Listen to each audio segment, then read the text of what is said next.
On a bitterly cold Tuesday morning, February 26, 1957, a young man named Fred Bononis was checking his muskrat traps in a secluded corner of Philadelphia's Fox Chase neighborhood. His path through the bare trees and brambles of Susquehanna Road took him near a makeshift dump site, a place where locals often discarded old tires and trash. What he saw there, partially covered by a battered corduroy coat, was not refuse. It was the small, lifeless body of a young boy placed inside a large cardboard box that had once held a bassinet. This child, fair-haired and seemingly cared for, had been abandoned in the most callous manner imaginable. His identity was a blank slate, his story silent. Who was the boy in the box? And who could have left him in the frozen Philadelphia woods?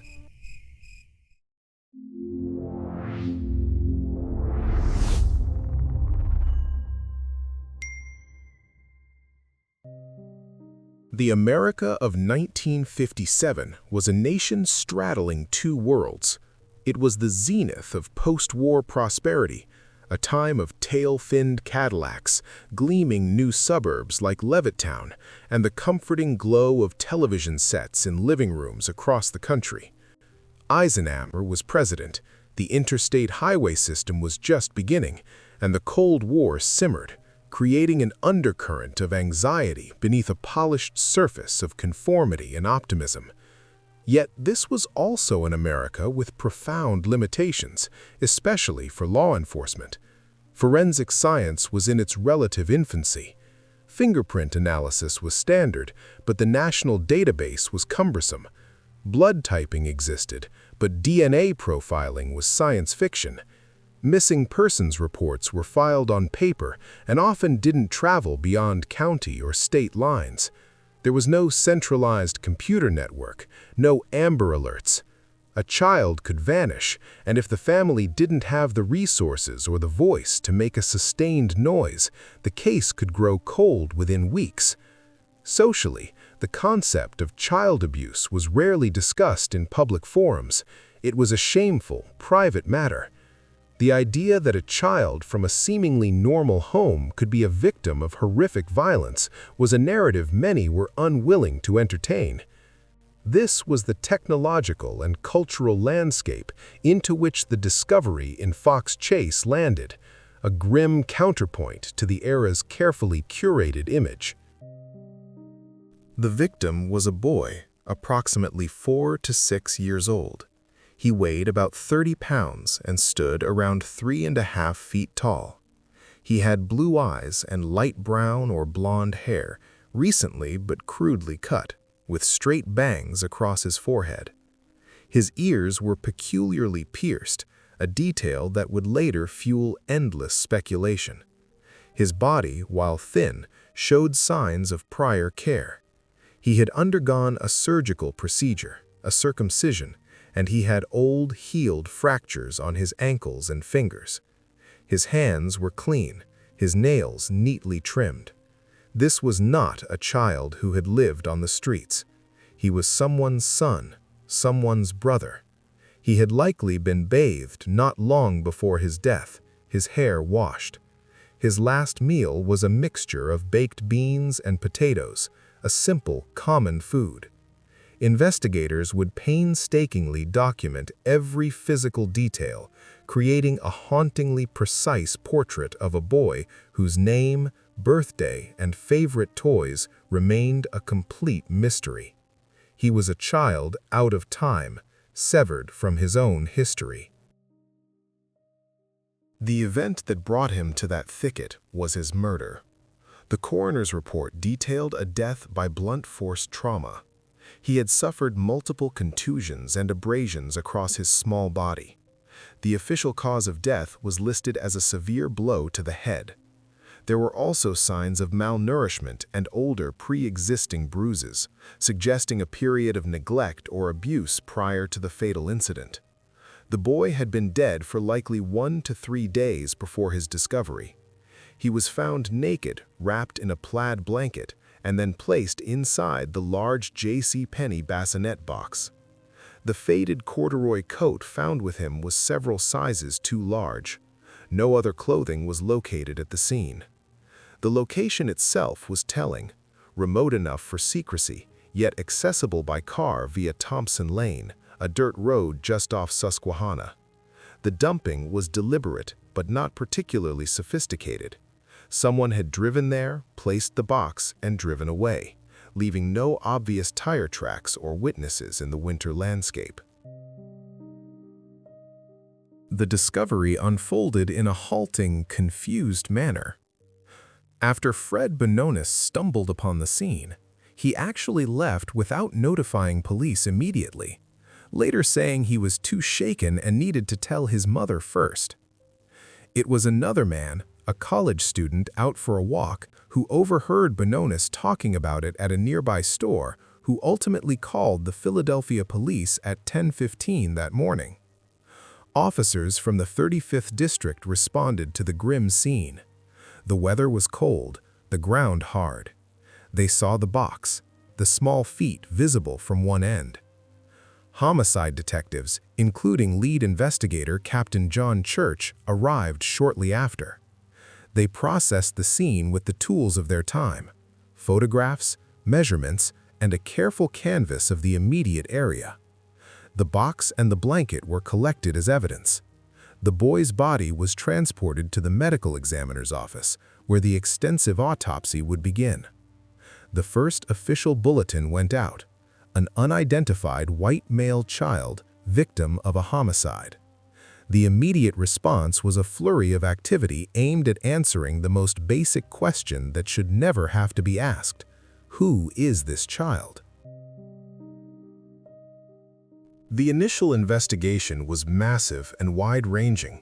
The Philadelphia Police Department's newly formed homicide unit threw all available resources at the case, designated PPD File 5718135.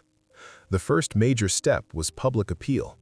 Photos of the boy's face, carefully touched up to look serene and sleeping, were splashed across newspapers and distributed on flyers nationwide.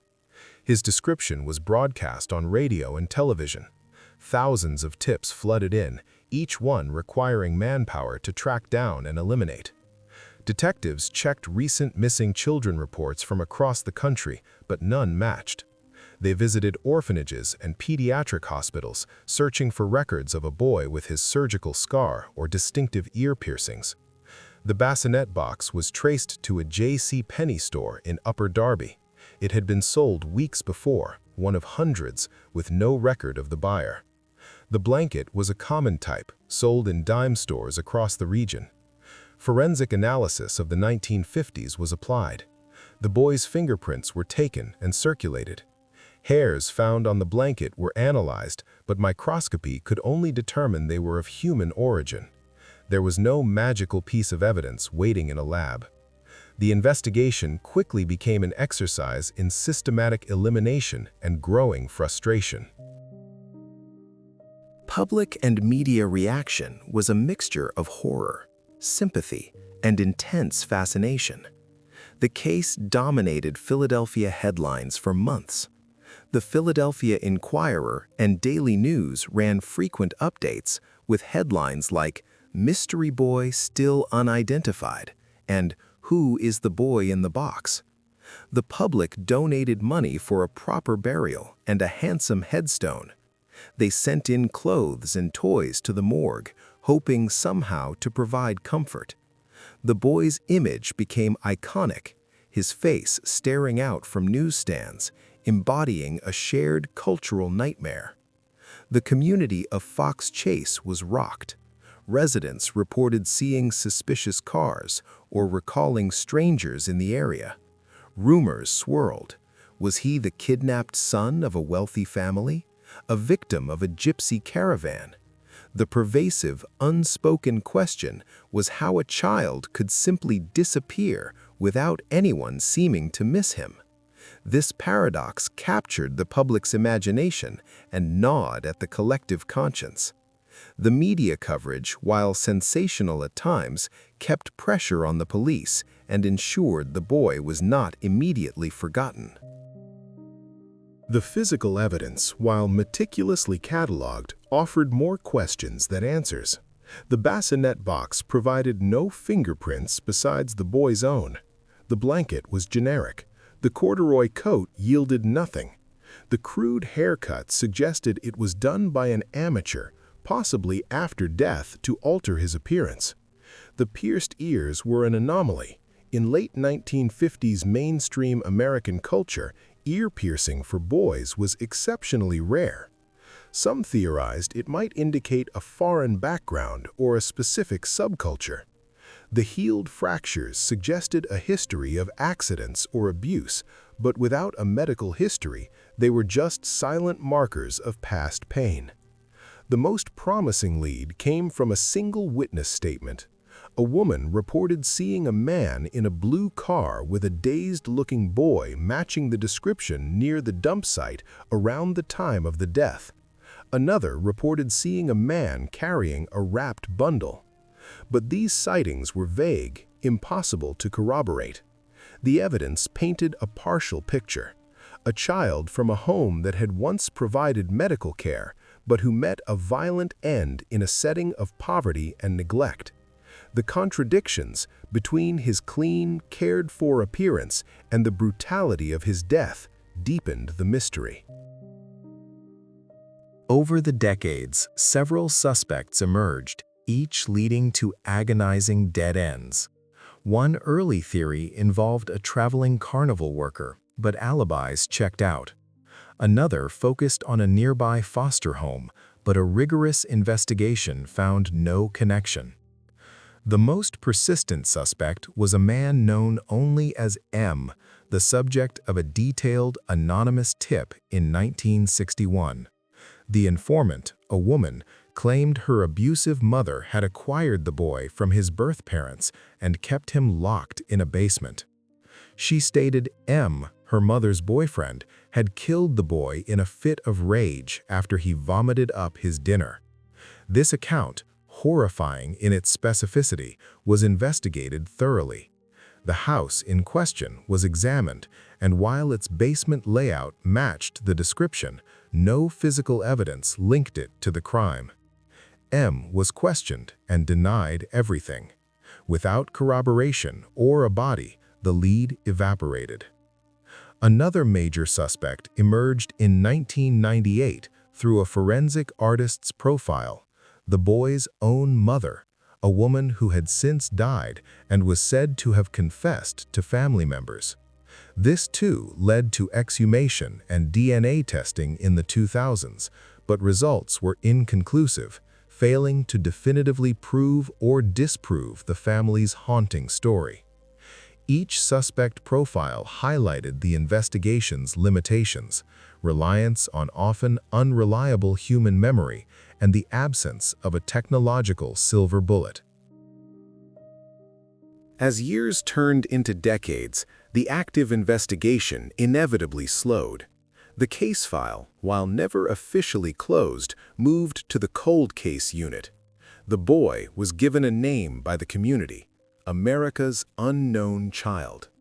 He was buried in 1998 in a proper grave at Ivy Hill Cemetery with a new headstone bearing that poignant epitaph.